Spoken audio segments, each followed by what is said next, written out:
Bapak Ibu Saudara yang kekasih di dalam Tuhan kita Yesus Kristus, selamat pagi. Salam sejahtera untuk kita semua.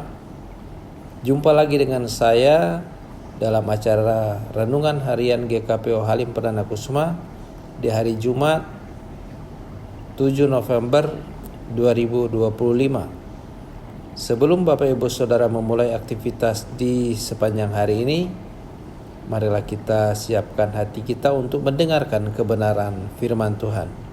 Kita berdoa. Bapa Surgawi, di pagi yang indah ini, kami umat-Mu datang menghadap hadirat Tuhan mengucap syukur. Tuhan, karuniakan kami lagi hari yang baru untuk kami memulai aktivitas kami. Sebelum kami memulai aktivitas kami di sepanjang hari ini, kami akan mendengarkan kebenaran firman Tuhan. Urapi kami dengan Roh-Mu yang kudus, agar kami memahami kehendak Tuhan dalam firman yang kami baca.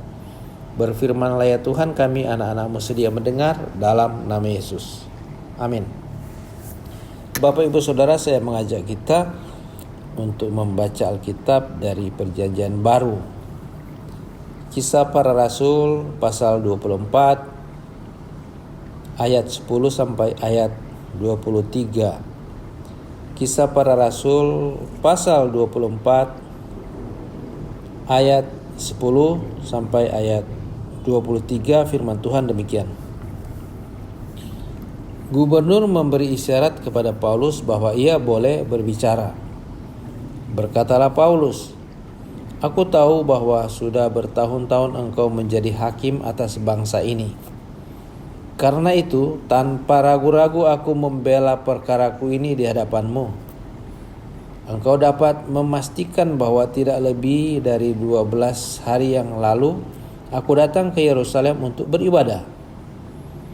Tidak pernah orang mendapati aku sedang bertengkar dengan seseorang atau mengadakan huru-hara, baik di dalam bait Allah maupun di dalam rumah ibadat atau di tempat lain di kota. Mereka tidak dapat membuktikan kepadamu apa yang sekarang dituduhkan mereka kepada diriku. Namun aku mengakui kepadamu bahwa aku berbakti kepada Allah nenek moyang kami dengan mengikuti jalan Tuhan yang mereka sebut aliran. Aku percaya kepada segala sesuatu yang tertulis dalam hukum Taurat dan kitab nabi-nabi. Aku menaruh pengharapan kepada Allah, sama seperti mereka juga, bahwa akan ada kebangkitan orang mati, baik orang benar maupun orang tidak benar. Sebab itu aku senantiasa berusaha untuk hidup dengan hati nurani yang murni di hadapan Allah dan manusia. Setelah beberapa tahun aku datang kembali ke Yerusalem untuk membawa pemberian bagi bangsaku dan untuk mempersembahkan kurban. Sementara aku melakukan semuanya itu, beberapa orang Yahudi dari Asia mendapati aku di dalam bait Allah. Sesudah aku selesai menyucikan diriku tanpa orang banyak dan tanpa keributan, merekalah yang sebenarnya harus menghadap engkau di sini dan mengajukan dakwaan mereka jika mereka mempunyai sesuatu terhadap aku.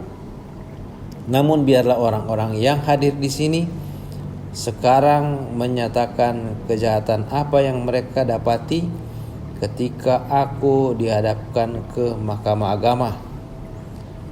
Atau mungkinkah karena satu-satunya perkataan yang aku serukan ketika aku berdiri di tengah-tengah mereka, yakni karena hal kebangkitan orang mati, aku hari ini dihadapkan kepada kamu.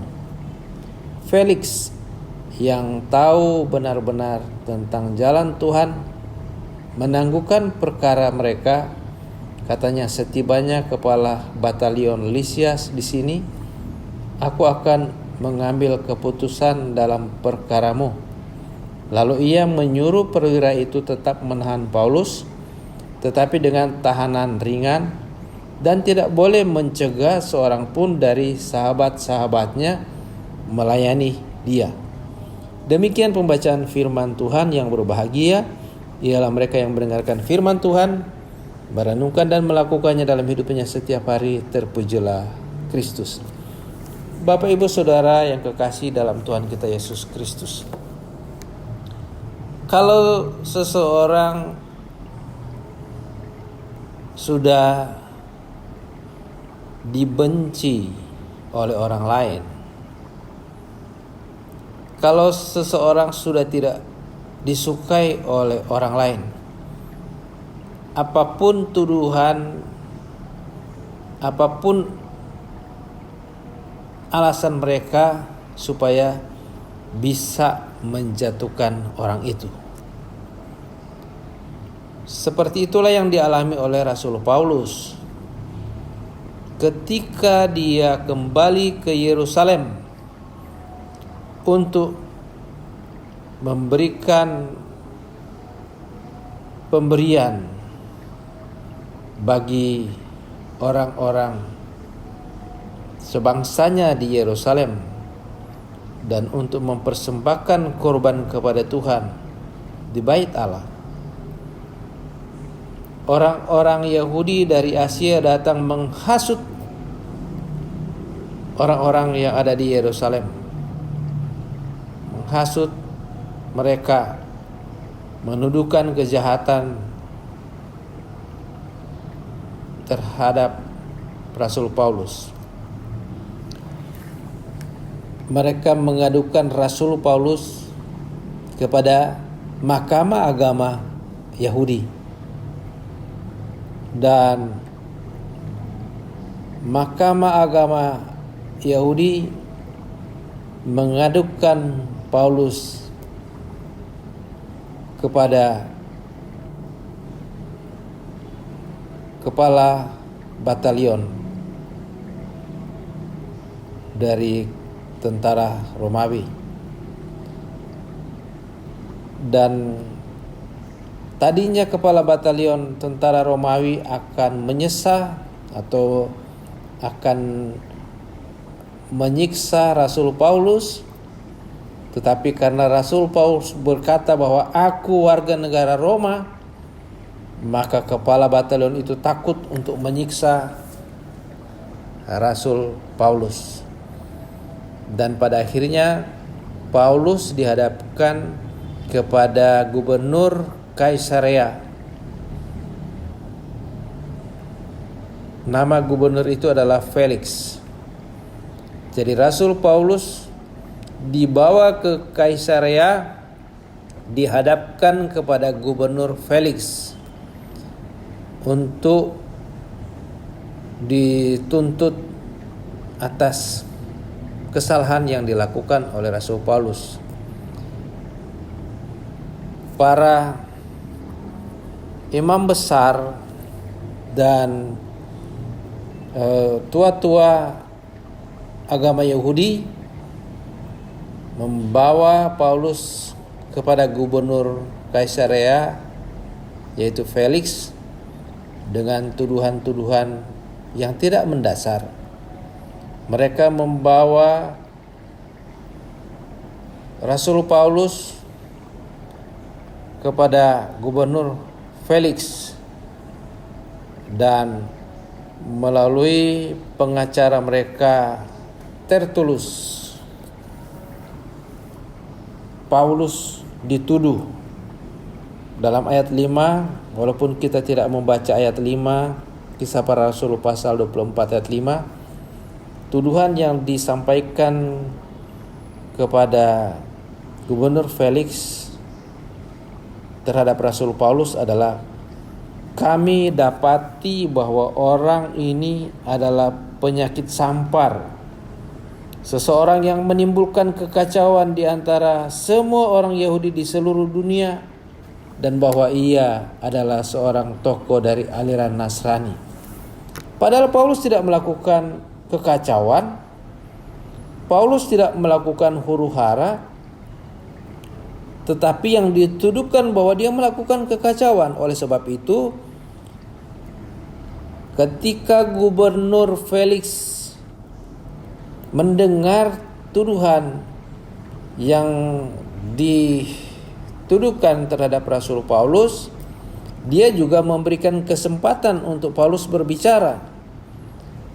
Dalam ayat 10 pembacaan kita dikatakan bahwa gubernur memberi isyarat kepada Paulus bahwa ia boleh berbicara. Berkatalah Paulus, "Aku tahu bahwa sudah bertahun-tahun engkau menjadi hakim atas bangsa ini, karena itu tanpa ragu-ragu aku membela perkaraku ini di hadapanmu. Engkau dapat memastikan bahwa tidak lebih dari 12 hari yang lalu aku datang ke Yerusalem untuk beribadah. Tidak pernah orang mendapati aku sedang bertengkar dengan seseorang atau mengadakan huru-hara, baik di dalam bait Allah maupun di dalam rumah ibadat atau di tempat lain di kota. Mereka tidak dapat membuktikan kepadamu apa yang sekarang dituduhkan mereka kepada diriku. Tidak pernah didapati Rasul Paulus melakukan kekacauan di Yerusalem. Tidak pernah didapati dia sedang melakukan huru-hara. Tidak pernah didapati bahwa Paulus sedang bertengkar. Tetapi itu yang dituduhkan oleh imam-imam kepala dan tua-tua orang Yahudi dengan membawa pengacara bernama Tertulus menghadap Gubernur Felix dengan tuduhan Paulus menimbulkan kekacauan. Itulah manusia. Kalau mereka sudah tidak suka dengan seseorang, dengan berdalih apapun, dengan fitnahan apapun mereka lontarkan terhadap orang yang mereka tidak suka, terhadap orang yang mereka benci, walaupun orang itu orang benar. Itu yang terjadi dalam zaman sekarang ini. Zaman sekarang orang bilang sudah memasuki zaman edan. Orang benar disalahkan, sementara orang salah dibenarkan. Hukum diputarbalikkan. Keadilan diputarbalikkan. Itu yang terjadi sekarang. Tetapi Tuhan tetap membela orang yang benar. Tuhan tetap berpihak kepada orang benar.